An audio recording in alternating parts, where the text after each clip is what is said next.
right, here we go. Hi, you guys said Lonnie and Jay, right? Yep. All right, thanks you guys for doing the interview. I appreciate it. All right, on a scale of 1 to 10, how open-minded would you say you are? 10 being the most open-minded, 1 being the least open-minded. I'd say 7. 7? All right. Do you guys think you should look at both sides of an argument before you make a decision on something? Yes. Yes? Do you guys trust your senses? Yes. Yes. Most time, yes. All right. Do you think the majority is always right? No. No, it's 50-50. 50. Do you guys trust the government? No. Not No. always. No. Yeah, not with everything. No. I get But you. they do make some things, that go in our favor. You know what I mean? It's like, Oh, yeah. There's a happy medium. I'm with you. How do you guys think everything came to be? Do you believe in like a Big Bang? Do you believe in creationism? Or you like God created everything? Or do you not have a belief? created everything. Think God created everything? Anunnaki. Hey, can't argue that, man. What would be your definition of science? Damn, that's good. I know this. See, I got a thing. I just woke up. Working with the elements. Working with the Understanding the elements. Life. All right, Creation. Alchemy. All right, would you agree science should be observable, measurable, testable, and repeatable? Yes. Like the core science, you should be able to observe it, measure it, test it, and repeat it, like in the lab or something like that? Would you agree, or? I believe you should be able to test science out. All right. Do you think science should ever be a closed book? No. No? All right. Could you tell me what would be the difference between between a belief and a knowing? All right. Believing is for children, knowing is for adults. You actually know, like him. I actually know you. I can't say, like, if I met him and we just walking and talking, like, you can't say, like you, for example. I just met you, so I don't know you. So, believing you. It's like, do I believe, like, you can't really even say that's like a word that you can't even use. Like, I guess believing, do you believe in? But then lately I've been questioning to myself. I've been saying to myself, like, I used to say I believe all the time before I had, calcified my pineal gland. Like, I used to say I believe all the time too. And that got me a long way. Like, some people got the ideology, they say you are God. They say, I think they try to dumb down our pineal gland a little bit, man. I think they do. If you classify it, that's cool. I'd say, would you agree a knowing, there's 3 entities here talking right now? Like, would that be a knowing, 100%? yeah.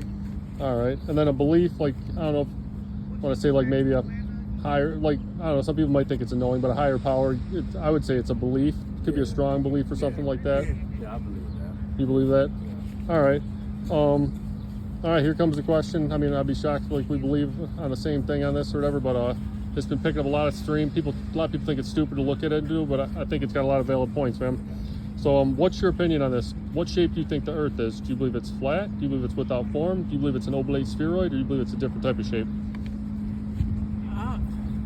I would go with that same thing. I say round. I don't know. You think it's I say round. Round like a sphere going around the sun? Yeah, like a sphere. Yeah, because all this stuff and flat Earth, that's cool. But I look at it like this: like in the ancient days, all it was a picture, a quick picture. Pangea, everything separated. It's just a quick picture, and that's what we see on Earth. But they show everything because there's other stuff too. Now on flat Earth, all you see is Antarctica. You don't see anything that's beyond that on that map. Wow. But the Earth spins so much, we don't miss so many things coming at us. Like what? It's just flat and it just moves out the way. Well, like no, what they say, well, if you're, I mean, if I correct, you're mixing 2 cosmologies. If you look at the flat Earth map, and I'm not claiming it's flat, I'm just claiming I kind of think it's like, have you seen the movie Matrix before? Yes. Matrix? Yeah. I kind of think it's without form or whatever. Like we live in the Matrix, man. Hey, but, I could go with that. I could go with that. They basically think it's stationary where the sun and moon go around us. They might even think there's 1 or 2 suns. I've never seen, two suns out there, but they think it's possible, like something like that, like some type of simulation or something. But it is a prison planet. Yeah, I mean, whatever you think it is. It's a free planet and a prison planet. But yeah, I look at a lot of stuff. Well, how about do you know? Like, I mean, you already kind of gave me a reason why you thought it was round or whatever. Do you guys know anything about like fluid dynamics, how liquids behave? Like, would you agree with me? Water in our reality takes the shape of its container 1,000,000% of the time. Yeah, that's self-evident, pretty much. Yes. Yeah, all right. So the Earth's covered in over 72% water. How could it be an oblate spheroid then? Say that that again? I didn't say it was. You said you believe, didn't you say you did think it was round, spinning around the sun or whatever? Yeah, I don't think it's what steroid? Oblate, a sphere, basically. Oblate, like what Neil deGrasse Tyson would say, it's an Okay, oblate okay. spheroid or whatever. He's like a top astrophysicist for NASA or whatever. Now that's real. But if it could take the shape of anything, it could run through anything, why not? And you got gravity. Gravity? I agree they do. Gravity, gravity, they can measure things fall at 9.8 meters per second squared. But just because things fall at a certain rate, I would say it doesn't prove the shape of anything. They can just measure things fall at a certain rate. Yeah, I couldn't answer that one. I mean, gravity, it's complicated. Yeah. There's a lot of scientists right now going at it, and they're like, because I'm gonna ask you guys a couple questions here. Like Arguments, the water thing, one right there, you're never gonna see water bend and hold form around a shape. You gotta have faith that it does that. And then, you guys think we breathe the same stuff in space? I don't know. I mean, they tell us anything, but Yeah. probably not. Well, I'll tell you, they tell us space is a vacuum, and it's not a perfect vacuum, but it's like it's close to about as close to a negative pressure system as you can get. So we live in a positive pressure system. Could you give me an example of two opposing pressure systems existing side by side without a solid separation, like a pressurized deodorant canister with no barrier? Have you ever seen anything like that? Because they're saying our atmosphere is adjacent to the vacuum of space with no solid barrier. And to me, I go to science again, it tells me water can't take the shape of water always takes the shape of its container, it can't conform to the shape. And I go to science again, and it tells me it's impossible for our atmosphere to stay adjacent to the vacuum of space. And you guys said you looked at religion and stuff, it talks about like a firmament and stuff like that. I'm not claiming that's what's up there, but I mean, it kind of almost makes sense. Like how can you have our atmosphere against a vacuum with no solid barrier? Yeah, I don't know what to say on that one. All right. That's true. All right, you guys know the difference between the eclipses and stuff like that? Like lunar eclipse is the sun, or like the solar.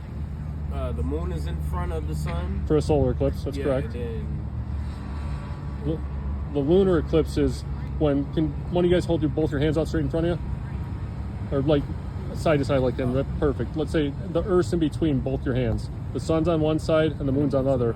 The lunar eclipse is what they tell us is basically the sun's casting the Earth's shadow on the moon, and it's always a curved That's what I was surface. gonna say. Yeah, you had. I know you had it, man. So basically, but would you agree the sun's round? yeah. Yeah. So would you be able to disprove? I don't think it's the Earth's shadow being cast on. I believe it's the sun actually blocking that moon out. Would you be able to disprove that? The sun is brighter than the moon. I'm saying it. They say it's the Earth's shadow being cast on that moon, but I say it's the sun blocking out the moon. I think I'm with you on that. You're with me? All right. Well, Good questions though. you guys know what the North Star is? Polaris. That's the one that's the bright one. It's the very stationary star above the North Pole. Yeah. It's a fact. You can look at it. Vibrates a little bit, Yeah. but everything does perfect geocentric circles around us. So would you be able to disprove that everything's actually spinning around us, causing the Coriolis effect in each part of this world? The moon pushes the tides, the sun contracts the tides. They'll tell you if you shoot a bullet west, when the sun's there, the bullet's going to dip down because of the Coriolis effect. I say that's based off a false axiom, though. I say if you shoot a bullet west at nighttime when the moon's there, it's going to bounce up a little bit. And like I said, the lunar eclipse is actually the sun blocking out the moon. Would you be able to disprove me? Oh, I can't find out. Can't disprove me? You guys know what a logical fallacy is? A logical. Logical fallacy? I'll give you an example of what I mean by it. If we were at a tennis court right now, and I had a bunch of tennis balls on it, and I threw all the tennis balls, like 10, 15 tennis balls on a tennis court, would that turn the tennis court into a round ball? It wouldn't, would it? It'd still be a flat tennis court, right? I'm thinking these quick trick questions. I'm not trying to trick you up. They're straightforward, I man. know. So just because you guys see circles in the sky, does that mean the Earth's a round ball? No. All right, so I'm gonna go back to. So would you guys say it is a belief or a knowing if you think the Earth's a round ball? That's a belief. A belief? That's a belief. Because It's a if belief? it's a knowing, then we all just really know. So that science it's is either just a round or belief. flat. Yeah, because if And I'm not saying knowing- flat because it's got hills and stuff. Because flat's kind of a loaded term, and people go, "Oh, flat, it's a flat." So like, there's mountains and stuff like that. But I mean, because if you're inaccurate about water, say keeping its form or whatever, but then saying this and that, vice versa. how could it be if water always takes shape of its container? That's the number one people. That's the one. A lot of people that do mathematics stuff. That's the one thing they say. They're like, they can never give you an example of water conforming to exterior shape, and that's what really gets the people. Is that the opposing pressure systems is a good one too, That or whatever. right there should make people really pay attention. Well, usually if you think about it or whatever. But all right, man, you guys have been perfect interview. I appreciate it, guys. Thank you, man.